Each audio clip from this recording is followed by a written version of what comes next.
So దేవుడికి ఇష్టమైన భక్తుడు ఎవరో తెలుసా? చాలా పూజలు చేసేవాడు అనుకుంటున్నారా? కాదే కాదు. చాలా సింపుల్‌గా ఉండేవాళ్ళే దేవునికి చాలా ఇష్టమైన భక్తులు. సో, ఈ చాప్టర్ 12లో కృష్ణుడు ఒక బ్యూటిఫుల్ క్వాలిటీ చెప్తాడు. సో, అదేందనంటే ఆహ్, ఎవరి వల్ల వేరే వాళ్ళకి ఇబ్బంది పెట్టరు, ఇబ్బంది చేయరు. ఎవరి వల్ల వేరే వాళ్ళకి భయం ఉండదో అతడే నాకు నిజమైన భక్తుడు.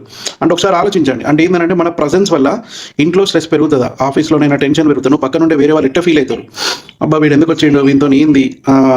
అని చెప్పేసి ఫీల్ అయితారా? లేకపోతే నెగటివిటీ కాకుండా పాజిటివిటీ ఫీల్ అవుతారా?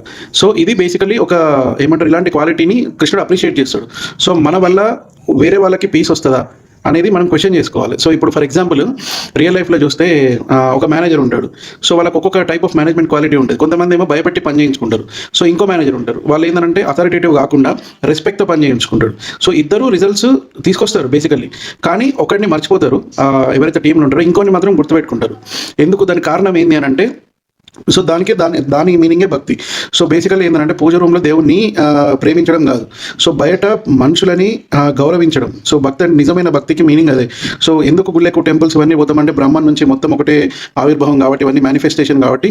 సో, మనుషులంతా దైవత్వం ఉంది కాబట్టి నా వల్ల ఒక్క మనిషికైనా సంతోషంగా ఉంటే నీ వల్ల అది కూడా భక్తే. సో, ఈ చాప్టర్ 12 ప్రకారం కృష్ణుడు చెప్పేది అదే. నీ వల్ల వేరే వాళ్ళని నీకు నిజమైన భక్తి అంటే నువ్వు వచ్చి నా దేవుడిని నువ్వు వచ్చి నాకు విగ్రహానికే ఇచ్చేయడం కాదు. సో, పీస్‌ని క్రియేట్ చేయాలి బేసికల్లీ.